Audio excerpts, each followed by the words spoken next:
दोस्तों नमस्कार, मैं हूं संजीत कुमार और आपने देखना शुरू कर दिया है ज्ञान असली जॉब न्यूज। दोस्तों बहुत सारे बच्चे कमेंट कर रहे थे कि सर बिहार विद्यालय सहायक या परिचारिका साथ साथ बनाते हैं, परिचारिका वैकेंसी का अलग कर दीजिए उससे। कारण कि बहुत सी चीज़ें हैं, बहुत सारी बातें हैं जो परिचारी को उससे भिन्न करता है, क्योंकि जैसा कि आप सबको भी पता है कि परिचारी में जो है वो एग्ज़ाम नहीं है। तो परिचारी में जब एग्ज़ाम नहीं है तो थोड़ा उसके बारे में अलग से बताइए और विद्यालय सहायक का अलग बताइए। दोनों का पैटर्न थोड़ा सा अलग है, वैकेंसियाँ साथ साथ है लेकिन पैटर्न थोड़ा सा दोनों का अलग है, इसलिए परिचारी का जो है वो अलग कर दीजिए और विद्यालय सहायक को अलग करके थोड़ा सा अलग से कर बताइए। तो चलिए हम आपको आज विद्यालय परिचारी के लिए हम अलग से लेकर के आए हैं, क्या कुछ इसमें है। दोस्तों जैसा कि आप सबको पता है कि बिहार में विद्यालय सहायक और विद्यालय परिचारी की दो ऐसी वैकेंसी है जिसका इंतजार किया जा रहा है वर्षों से। आज से नहीं, 3-4 वर्ष से किया जा रहा है इसका इंतजार, लेकिन वो वैकेंसी नहीं आ रही थी। और मेन इसके पीछे कारण था अनुकंपा के आधार पर जो बहालियाँ हो रही थी उसके संबंध में विलम्ब हो रहा था, और वो सारा कुछ हो गया, टोटल का हो गया। और अब एक बिल्कुल ये वैकेंसी जो है ना एकदम फ्री हो गया। जिसको ज्वाइन करना था वो सारे लोग ज्वाइन कर लिए, जिनको नहीं करना था वो लोग अब छोड़ दिए। अब उसमें छोड़ने वाले में 7-8 ही है जो उन्होंने स्वेच्छा से कह दिया कि हम अब नौकरी नहीं करेंगे, स्वास्थ्य कारणों से, या फिर कोई परिवार में आदमी ही नहीं है नौकरी करने वाला, समझ गए, कि उनकी नौकरी किसे होगी, या फिर पत्नी को या फिर बच्चे को। तो जी पत्नी एकदम अस्वस्थ है, पढ़ी लिखी बिल्कुल भी नहीं है, मैट्रिक भी पास नहीं है, तो हाँ तो उसको होगा नहीं। बच्चे उनके है ही नहीं, कुछ के बच्चे पत्नी पढ़ी लिखी है भी तो बच्चे बहुत अच्छा नौकरी करते हैं। तो बच्चे पिताजी के मरने के बाद बच्चे चले के साथ माँ चली गई, तो बच्चे लोग कहे कि हमारी माँ नौकरी नहीं करेगी। तो यही सब कारण की वजह से विलम्ब हुआ। अब क्लियर हो गया कि अब वैकेंसी आ रही है फ्रेश होकर के। तो चलिए हम नया नोटिफिकेशन हम आपको दे रहे हैं कि वैकेंसी में क्या कुछ है और किन्हें आवेदन करना चाहिए और क्यों करना चाहिए आवेदन, काम कैसा, इस सारे चीज़ को हम बताते हैं। बिहार विद्यालय परिचारी भर्ती 2026 में देखिए, पहले इसमें पद काफ़ी कम था, लेकिन पद जब बढ़ा तो इसमें 2000 प्लस पद हो गया। इसमें मान के चलिए कि 22 से 2300 पद जो होगा इसमें है, इसमें 22 से 2300 पद होगा। अभी 2000 पर है, 22 से 2300 पद होगा, 2000 प्लस है पद में आवेदन आमंत्रित किया जाएगा। एकदम फ्रेश है ये वैकेंसी। अब इसमें जो है ना कोई अनुकंपा वगैरह का अब नहीं है। पहले अनुकंपा पर जा रहा था, अनुकंपा को काट छाट के इतना पद इसका आ गया है। अब देखिए एज की बात कर लेते हैं। सबसे पहले सबसे ज़्यादा माथा पेची हुआ इसमें ना, एज के संबंधी ज़्यादा माथा पेची हुआ। तो एज के संबंध में हम आपको बात करते हैं, बताते हैं कि एज के संबंध में इसमें क्या कुछ है। जनरल और ईडब्ल्यूएस को 18 से लेकर के 37 वर्ष एज होगा, और इसमें एज में लोचा है ये भी बताएंगे। ऐसे जनरल और ईडब्ल्यूएस को 18 से लेकर के 37 वर्ष एज होना चाहिए, ठीक है। 18 वर्ष से लेकर नीचे किसी का भी नहीं होना चाहिए। ओबीसी और ईबीसी को और सभी महिला को 18 से लेकर के 40 वर्ष, ईबीसी में पुरुष हों या ईबीसी में महिला हों, ओबीसी में पुरुष हों या ओबीसी में महिला हों, और जनरल की भी महिला और ईडब्ल्यूएस की महिला, सभी महिलाओं को 18 से लेकर के 40 वर्ष का छूट है। एसी एसटी महिला हो या पुरुष हो, मेल हो या फीमेल हो, सबको 18 से लेकर के 42 वर्ष एज होना चाहिए, ठीक है ना। ये हो गया। अब चलिए इसमें नए नियम है कि इसमें 10 वर्ष की छूट भी मिल सकती है। इसमें एक चीज़ और भी बता देते हैं, इसमें विकलांग जो हैं वो भी आवेदन इसमें करेंगे, विकलांग जो हैं वो भी इसमें आवेदन करेंगे। और इसमें 10 वर्ष की छूट की बात हो रही है कि 10 वर्ष की छूट भी मिलेगी, यानी कि ये कहा गया है कि 50 वर्ष की उम्र तक इसमें आवेदन कर सकते हैं, समझ गए। उम्र का जो रिस्ट्रिक्शन है इसमें थोड़ा सा शिथिल बरता गया है। इसके पीछे का तर्क ये दिया जा रहा है कि सरकार वैकेंसी लेट लाई है, इसलिए उम्र सीमा में छूट मिलना चाहिए। अब देखिए 2-3 दिन में तो क्लियर ही हो रहा है, ठीक है। तो 42 वर्ष होना चाहिए और छूट मिलेगा तो मोटा मोटी मान के चलिए कि 50 वर्ष होगा।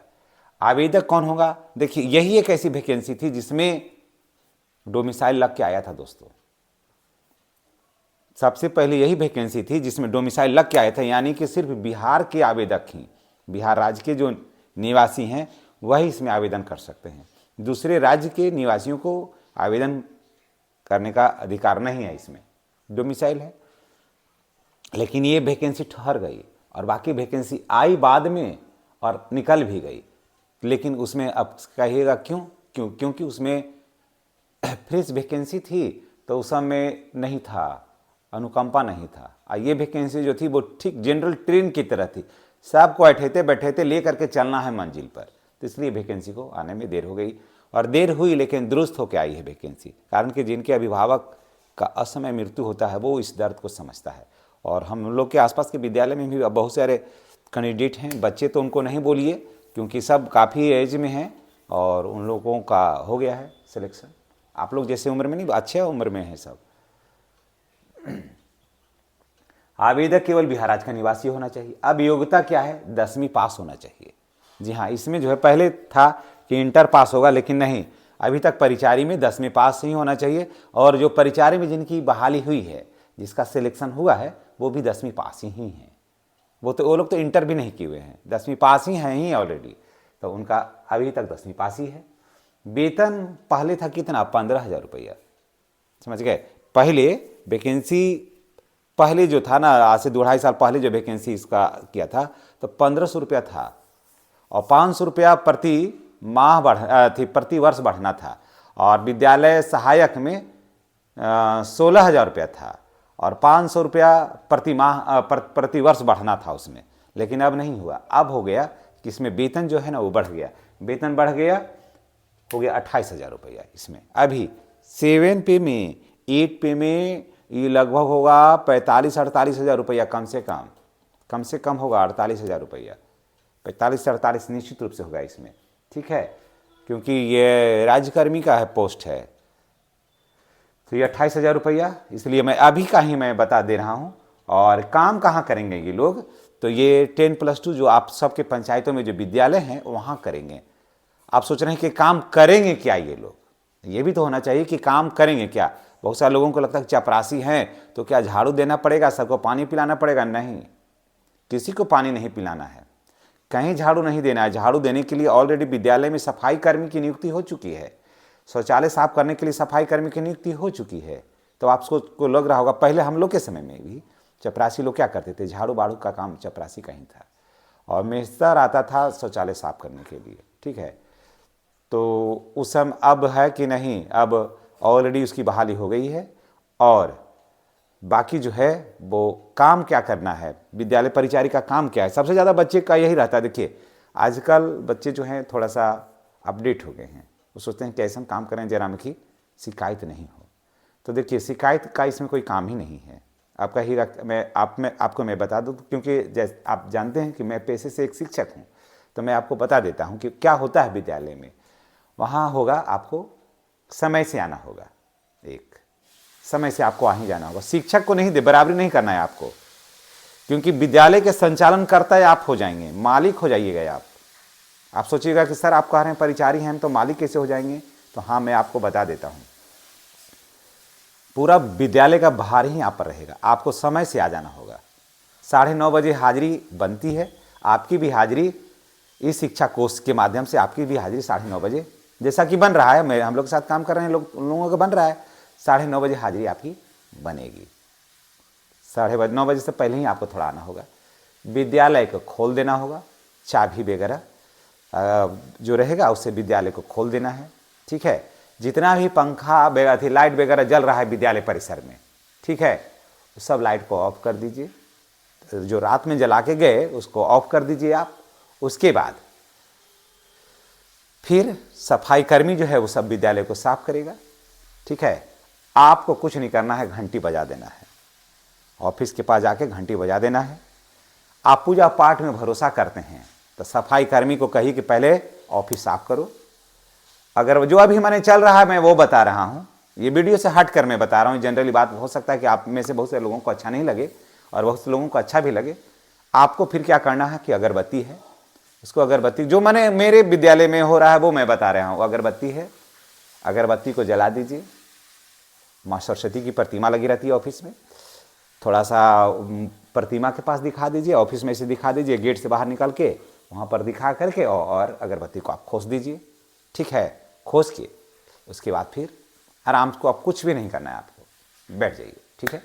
उसके बाद प्रेयर का होता है, तो घंटी बजा दीजिए, प्रेयर शुरू हो जाएगा। खत्म हो गया, घंटी बजा दीजिए, क्लास में चला गया लोग।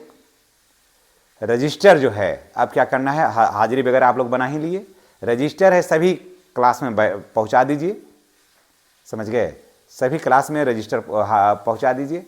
और उसके बाद या फिर बच्चा जा रहा है तो सबको, बच्चा को अगर क्रॉस कर रहा है तो कह रहे बाबू तुम अपना रजिस्टर ले जाओ, लेके गया, फिर उस सब रजिस्टर को आप मंगवा लीजिए बच्चों के माध्यम से भी, या फिर जा करके सब रजिस्टर को लेकर के चलाना है, ला करके यहाँ रख देना है।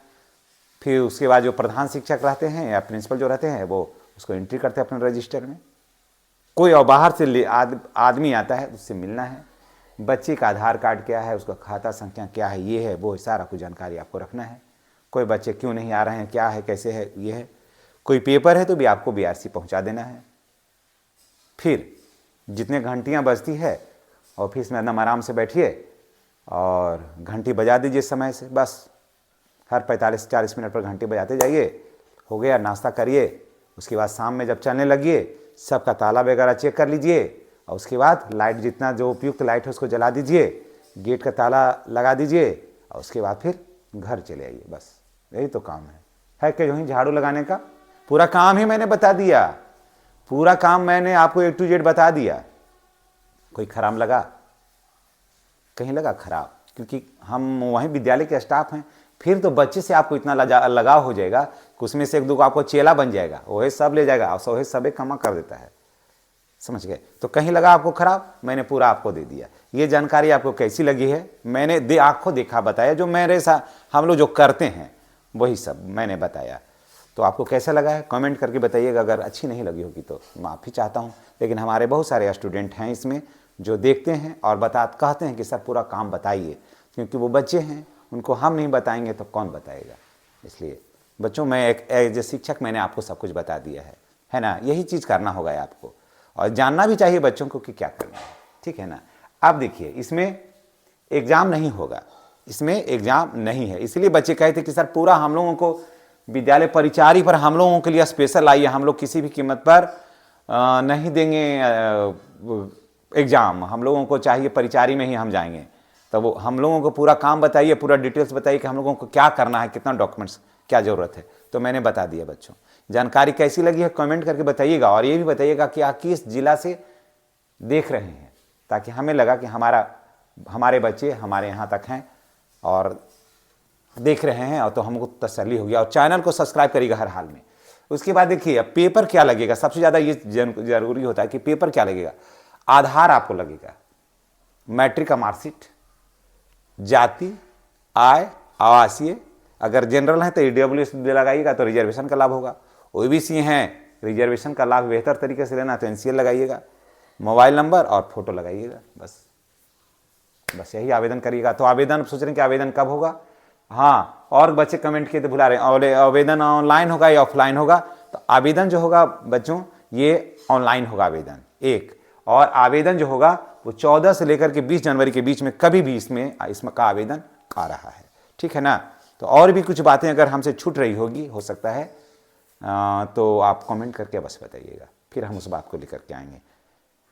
और नोटिफिकेशन आप देखते रहिए, हम अपने वीडियो के माध्यम से आपको सारी जानकारियाँ शेयर करते रहेंगे। धन्यवाद।